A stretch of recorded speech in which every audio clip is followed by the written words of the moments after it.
Tom is getting old and a little decrepit. The Durango's almost ready. It just doesn't have a lot of stuff. Speak into the microphone. Action.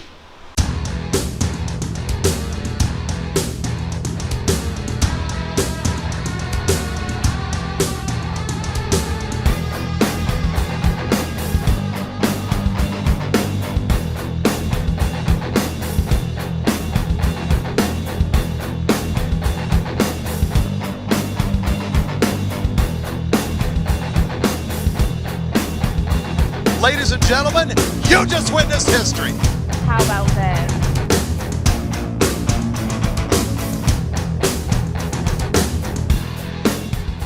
All right, guys, merch is leaving for Death Week soon. So before everything leaves, go grab. You got the Death Week stickers, the Sick Death Valley Family Fun Week. You got the Death Week sticker, and you got the Family Fun Week shirt, the black version. SickTheMag.com. Grab your merch. Onto the video. So the question is, do I put the mutters in the adapters? Because 1.0's adapters and mutters should fit right on here. So do you want to run a... Okay, Death Week, 2,000 miles. The Durango's almost ready. It just doesn't have a lot of stuff. Again. It's getting a tune-up. So, but forget all that. We're trying to figure out how we're going to pack, because I don't want to take a trailer, if at all possible. So, trying to pack light and figure out what we absolutely need or don't need, and the best way to pack it onto here. You're not worried about a battery charger, are you? No, I didn't even use the battery charger hardly at all at Drag Week, because I mean those batteries, like with the double batteries, like you can cool it down and then it'll fire right back up, like it holds enough charge. Like, Whose batteries are those? Excess power. Titan 8s, twin 14s. They're the bomb. Badass. So, and the thing is, how much cooling down? This thing doesn't even get warm. So like, you can't even heat it up. You can't say that yet. You're going into the desert and it's 120, You drove 120 degrees, my man. What is it from here to M1? 15 miles maybe? Is the most this has And ever you were on gotten? E85, now you're going to be on gas. Yeah, that's true. She might get a little warm now. Yeah, are you getting a flex fuel sensor? Or did you want the flex fuel sensor for this? I put it on the list, but No, I probably should. I mean, right now that's the only two. Maybe you could sell the 2 back seats. For passengers? Yeah. You get to ride from this point to this point for this much money. Yeah, Well, where are you going to ride? Because you're supposed to be in I'm there. going to be in that air-conditioned van pulling that merch trailer Right, going, I wouldn't say air conditioned too loudly, Bob, because like... You're gonna be so mad when you got to take the chode over there because that's the Oh, van's chode is in going. for service. the chode. Oh, yeah. Because the AC will conk out on the van like it did once. That's what I'm saying. Like, Ugh. don't speak AC too loudly, because Right. it's a luxury even in the van, it seems like right now, when it works.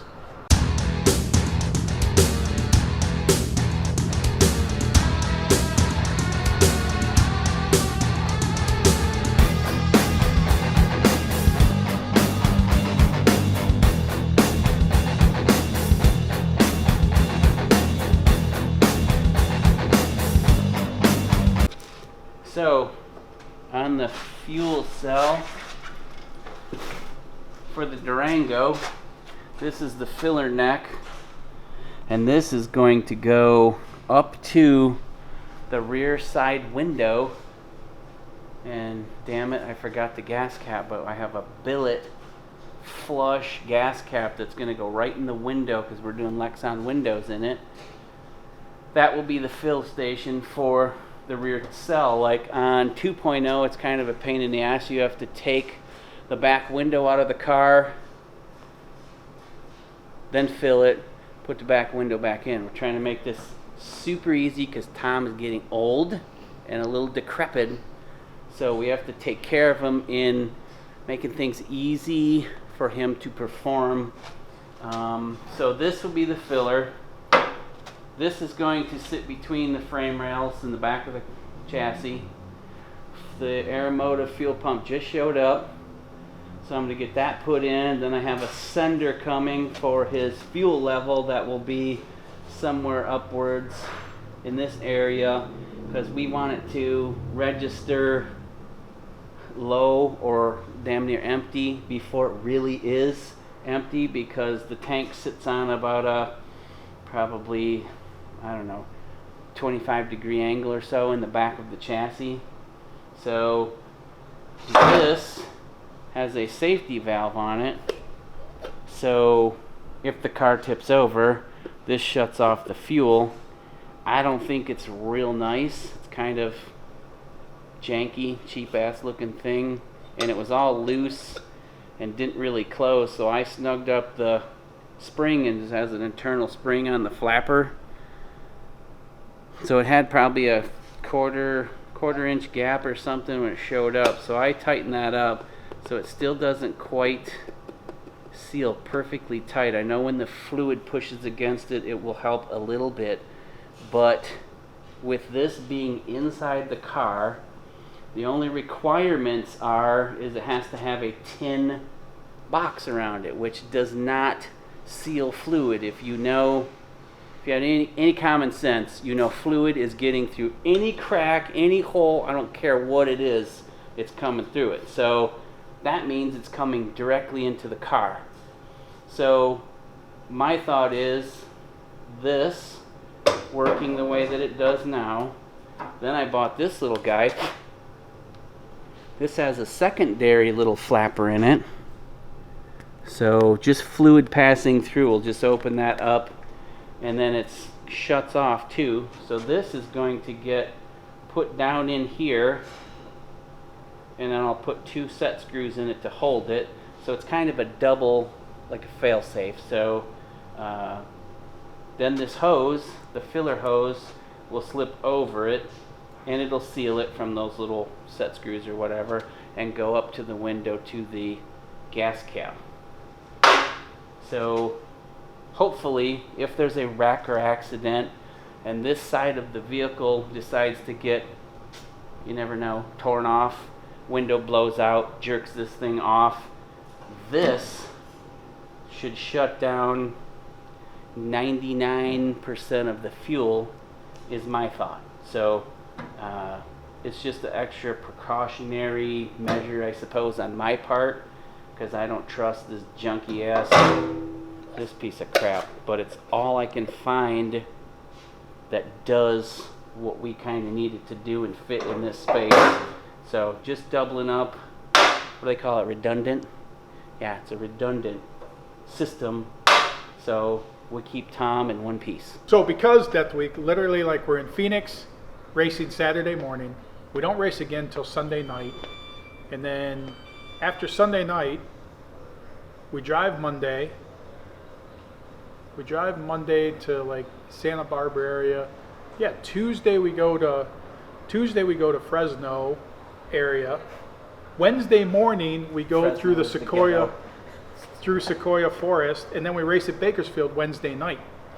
And then after we race Bakersfield Wednesday night, we drive to Vegas Thursday. We hang out in Vegas Friday. Saturday we drive to Phoenix, and we finish on Sunday in Phoenix. So literally you're not racing Thursday, Friday, Saturday, just so driving. So 7 days, but how many days are you racing? 4 days. So, and that's the thing. So like I'd rather do it without a trailer if possible, because then everything's a lot more maneuverable, and frankly you don't have to mess with the trailer to deal with backing in or any crap like that, and then you're not worried about where you're going in or out of. Like, it doesn't matter. Plus, like Sequoia Forest, like some of those windy roads and crap like that, probably be better without a trailer, no matter how little the trailer is. But so that's our dilemma, like how light to pack. Somebody posted on your thing too, the Sequoia Forest tree that you drive through got knocked down in some storm. What? That was a long time ago. Did Like it? I don't. Yeah, you They talked probably about grew it a or new whatever, but one. like even last time we were there, the tree, you couldn't drive through it anymore. I I thought think you it was could. still there.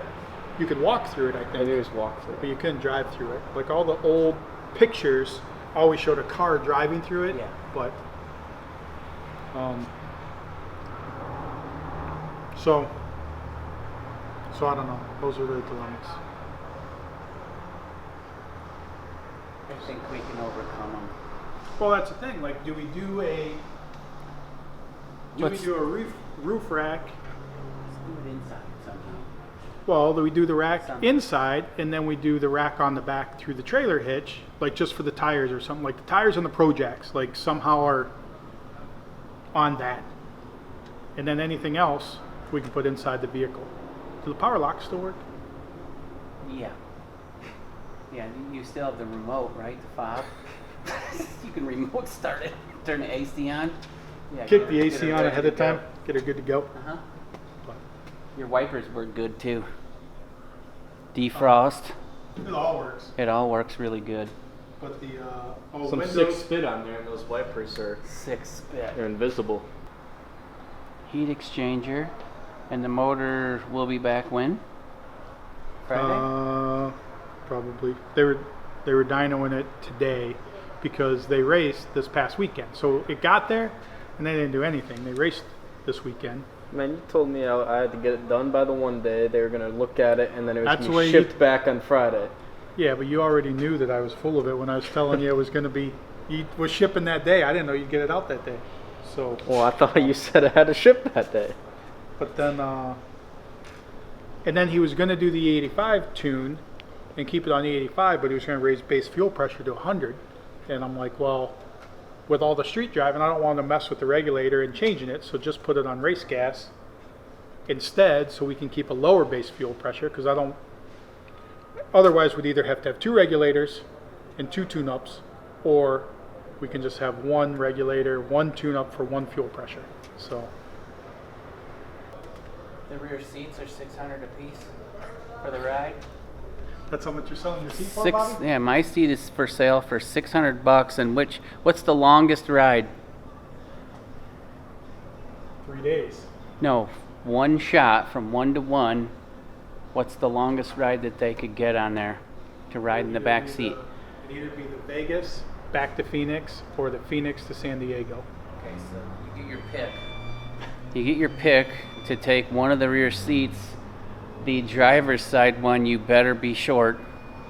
The passenger side is probably 6 more inches of leg room in it. It's not much. So if you're interested, hit Tom up. The driver's side I'd fit on. I'm No. just, You to ride for how many miles? I said I fit on. I didn't say I'm comfortable in. We had Calvin in there and he fit, but Exactly. he ain't gonna ride more than 10 feet in there. Well, that's what Bobby says is going to make it super quiet. here's our. There better be no exhaust. There better just be those mufflers the whole way. Here's our oval mufflers that we're going to shove under there, plus what little muffler we had on there right off the header. So there's a little, That I don't doesn't know, exist anymore. 8-inch. because that was the Well, fire- you did that blow was the guts fire out on of the it. dyno. It still has the perforated thing that will maybe knock down a little noise, Echo it a but little bit. yeah. Maybe it makes it louder. I don't know.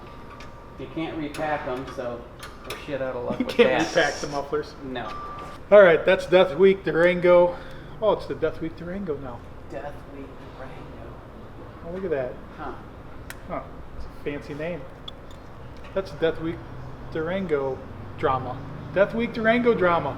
Yeah. For the day. For the day. We're just For the day. for the hour, because later we'll think about more stuff and it has escalated terribly from there.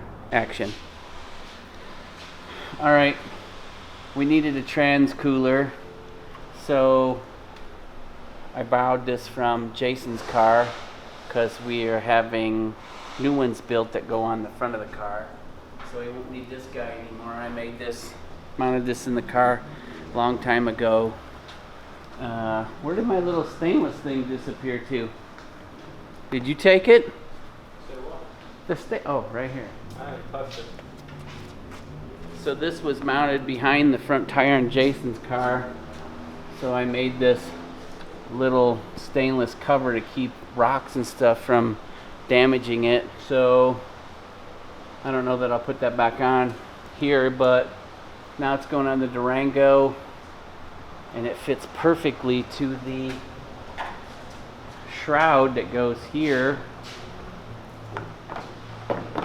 This goes here, and then this directs air right into the cooler.